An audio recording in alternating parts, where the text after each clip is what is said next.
May nakita tayong monitor kanina sa junk shop. Ayan siya. Akala nila TV, pero monitor. Nakakalat lang doon, Lodi. 30 pesos siya. Bali, ito yung pangalan niya. Ayan o. YGT. Ayan. Ginamit siguro ito sa CCTV. Ayan, kasi may mga ganito siyang kasama. Nakakarton to eh. Ayan o, madumi pa nga. Binaklas-baklas nila kanina. Akala nila TV. Ayan, may mga cord din siyang kasama na HDMI. Ayan. May kasama yan nandun sa box. Tapos may mga high definition din siya na transmitter. Ayan o. Ayan. Ito yung mga kasama niya. Marami siyang kasamang ganito. Ginamit siguro ito sa CCTV. Kasi pwede rin gamitin sa CCTV ito. Kasi yung mismong driver ng CCTV kung saan yung recording ay may mga output siya ng VGA o kaya HDMI. Tapos ito yung 220. Ayan o. So, ang problema nito, Lodi, kahit saksakan natin ng 220, ayan. Standby mode lang siya. Ayan, binaklas ko na eh. Pero may ilaw. Asan na yung ilaw nito? Nakailaw to kanina eh. Check natin sa harapan kung mayroong indicator siya ng ilaw. Okay, natanggal siguro yung ating saksakan. Saksak ko lang. Pero ayan o, nag-ilaw siya. Ayan. Nagbiblink lang siya ng kulay blue. Ayan. Kahit i-power on mo, ay wala siyang response. Madali lang to, Lodi. Ayan o. Ito yung power on niya sa ilalim o sa likod. Kahit i-power on mo, wala siyang response. Kung minsan, ang naging problema lang nito ay dun sa mismong regulator. Hindi stable yung power na pumapasok, kaya nagkakaroon ng problema dito sa kanyang circuit.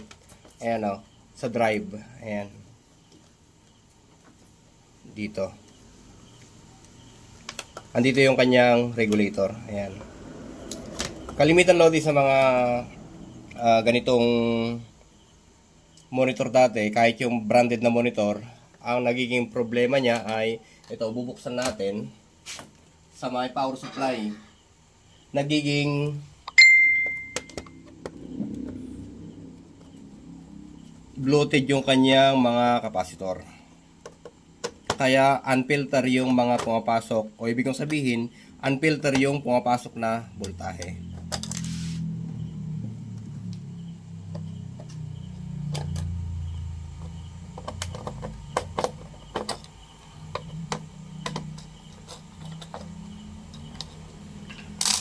Talagang bibigay to kasi nga, ayan o, yung nakikita nyo dito, bloated cap na siya. Ayan, yung capacitor ay lumobo na. Ayan, naging buntis na siya. Ayan, 16 volts, then 680 microfarad yung kanyang value. Pwede naman yan na lagyan ng kahit mas mataas yung microfarad. So ganito lang yan. Tanggalin natin yung affected na capacitor. Ito, baka sakaling pwede pa. Ayan, kung makikita nyo dito, nangitim na rin yung kanyang board. Kasi nga matagal na naka-standby to. 24 oras sigurong umaandar to. Kaya ayan, bumigay yung kanyang mga capacitor. Meron din dito, pagka bumibigay yung capacitor minsan, nadadamay din to. Ayan, tumataas yung voltahe kasi nga hindi na siya filter. Tsaka kung minsan pagka nasisira to, iba na yung frequency na pumapasok. Kaya kung minsan ito nadadamay din sa may mismong dito, sa may circuit niya dyan, may mga nadadamay din ng mga capacitor. Lumulobo din itong mga to. Gaya nito, check natin to. Ayan, mabilisan lang naman yung paggawa dito. Ayan o. Kahit sikwatin mo yan mga yan. Ito. Ang value naman nito ay 25 volts, 220 microfarad. Ayan. Sira na yan. Bloated na kasi.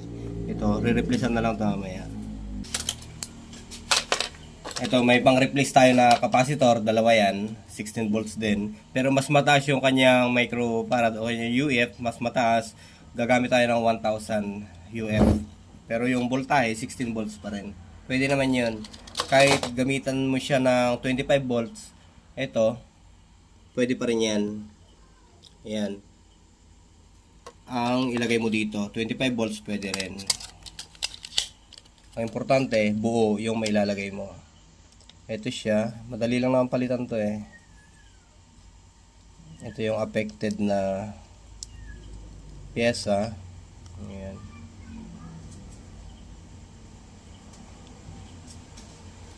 Okay, mukhang matigas yung hinang niya, pero subukan natin. Negative. Ito.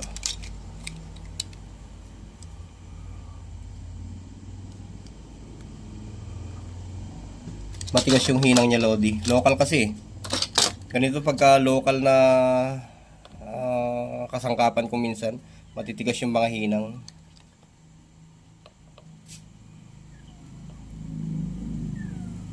Yan, doble natin ang hinang.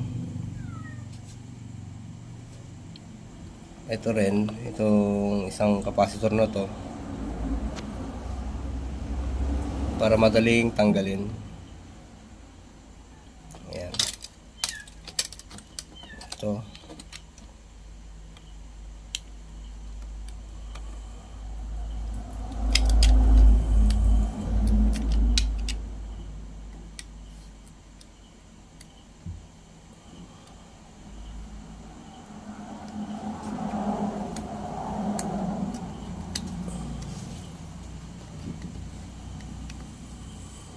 Ayan.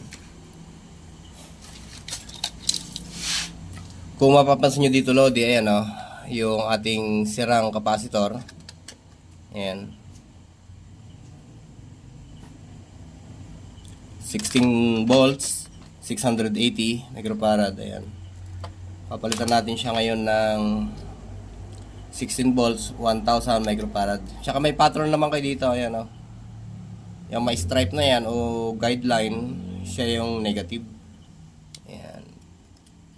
Dati, Lodi, nung usong-uso pa yung mga pisonet, ganito lagi yung mga ginagawa namin, mga monitor, binubuksan, papalit ng capacitor. Kasi nga, kung minsan pagka pinaglaruan yung computer, lalo na pisonet yan, yung hinuhulugan, pagka nainganyo yung mga bata, dire-diretso na yan. So, nailagay na natin yung isang capacitor. Hihinangan na natin. Ito. Ito rin yan. Kailangan pa natin ng isa. Bunutin pa natin itong isang capacitor. Ayan.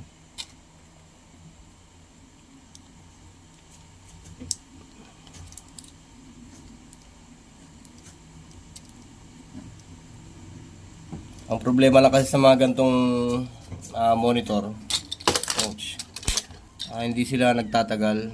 Kita nyo naman sa board nya, kaunti. Galing Shopee siguro to, online shop. Pero kung hindi siya babaran, okay naman to.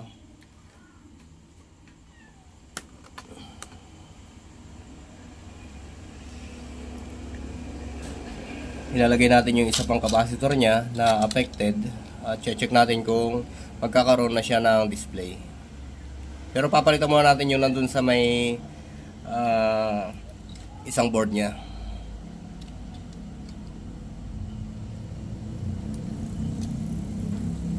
Kasi meron din capacitor doon na affected eh.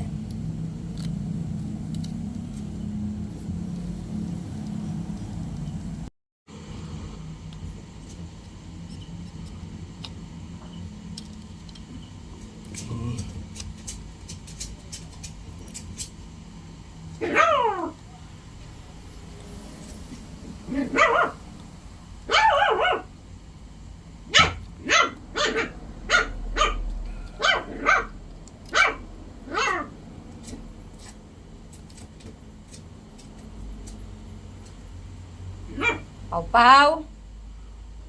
Halika nga. Pau.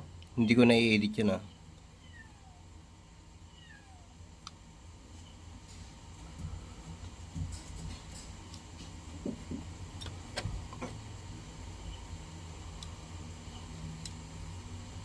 Ito, Lodi, napalitan na natin yung dalawang capacitor na affected. Ayan. Dito din tayo sa may isa pang board ay affected din dito eh. Bali ang ilalagay natin dito, check tayo. Uy, ano to? 16 volts 1000.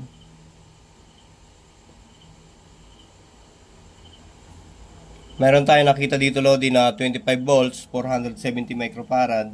Ang tinanggal natin dito ay okay, 25 volts. 25 volts pero 2000 o 220 microfarad lang yung dati niya. Mas mataas yung value ng ilalagay natin which is 470 microfarad. Pero pwede siguro yan. Tututukan mo to. Lapit mo.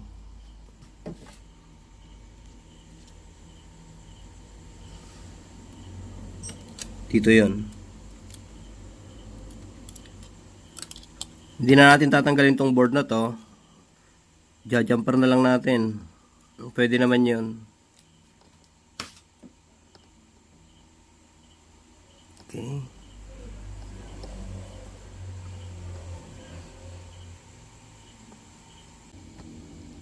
Ay, hindi. Ito talaga.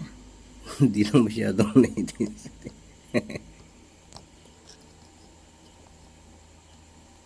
Okay. Paano nakargaan natin? So, bali ito yung sana umabot yung pin o paa ng capacitor. Medyo pahirapan lang to pagka ganito na jumper na.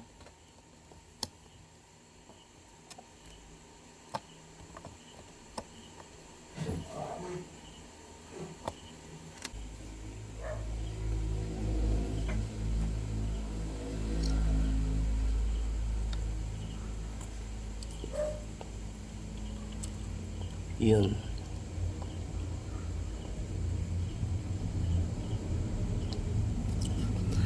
Sa tingin ko naman Lodi ay dumikit to. Ayan o. Subukan na natin ngayon mag-test tayo. Doon lang naman yan. Umandar at hindi. Ganun lang naman yun eh. Babalik na natin itong kanyang regulator. O yung kanyang power supply. Ito siya.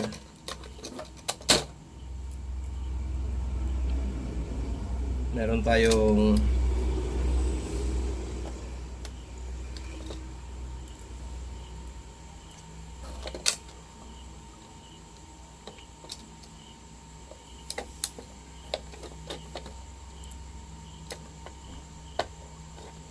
nakita ko kasi, sayang naman, andun lang. Eh, pinapakuha na ng owner ng junk shop. Sige, kunin mo na sabi. Eh, nag-iwan lang din naman akong konti. Maski pa ano, may pang merienda yung para timbang nila. Nakakalat lang kasi sa highway to, pinapabayaan lang. Sabi ko nga Lodi, sa junk shopan kasi, wala nang presyo yung mga yan. Pagka may tipuhan ka doon, bahala ka nang mag-abot kung ilang i-aabot mo. Ngayon ay okay na. Ito pala yung kanyang backlight driver. Ayan. Para dito. Sa ilaw niya. Ito naman yung kanyang LCD. Ayan o. Yun yung connection. Ang dami. Ayan. Subukan natin kung Ito. naandar siya. Kung paldo. Sayang naman. 20 inches pa naman to. Pwede pa to kung pang monitor lang. Kung meron kang gamit dyan na merong HDMI gaya ng TV Plus or for the box, pwede yun. Ayun, may sumabog. Ayan. Kung mapansin nyo dito, ayun o. Namatay yung kanyang screen. Ayan, no signal. Ayan. Mag-aantay na lang to ng may input na signal para magkaroon siya ng screen. Ayan. Pwede naman nating testingin to. Takip lang natin to yung kanyang ayan. Lagyan natin yan.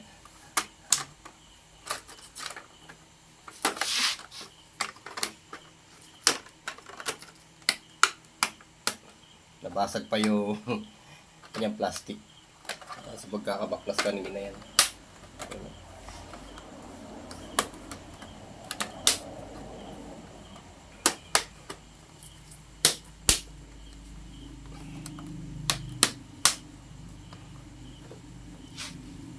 Sa bagay, automatic naman to, Lodi. Kung halimbawa makargaan na to ng HDMI, automatic na yan na magkakaroon siya ng screen dito kahit hindi mo na i-power dito sa likod. Basta nakadetect siya ng signal.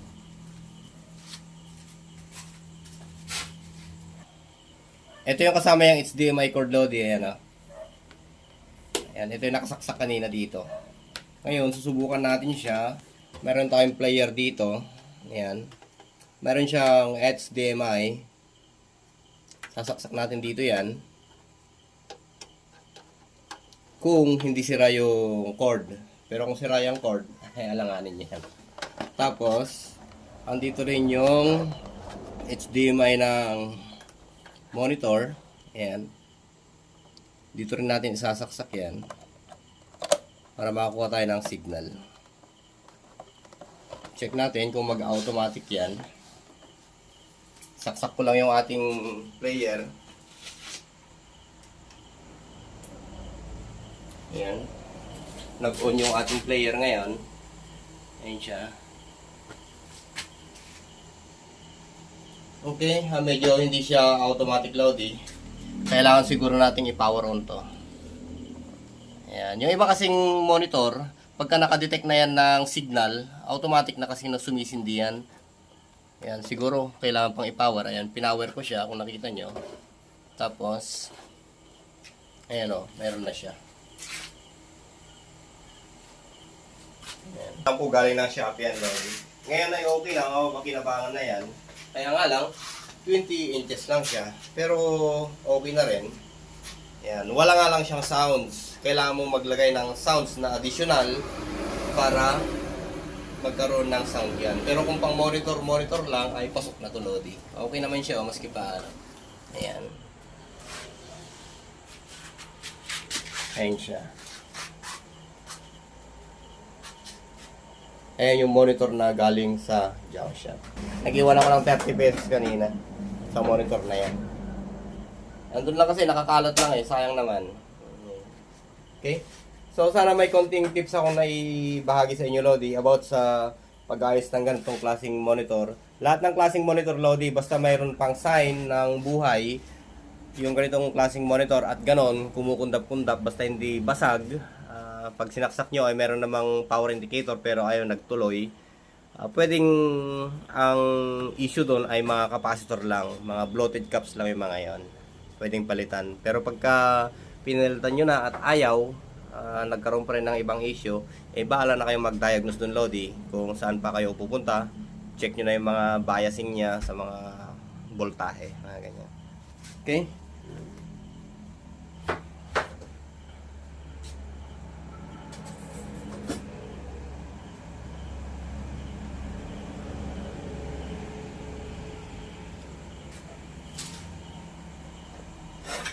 Power off natin. Tsaka natin isinding muli. Yun. HDMI. Ayan.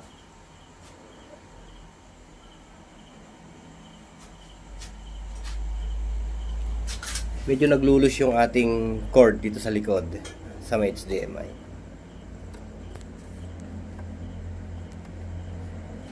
Tapos baka ayun, naglulus nga. Dito rin, naglulus lang ng konti. Ayan. Pero madaling issue na lang yan. Ayan. Ayan siya. Okay na siya. Magandang buhay, Lods.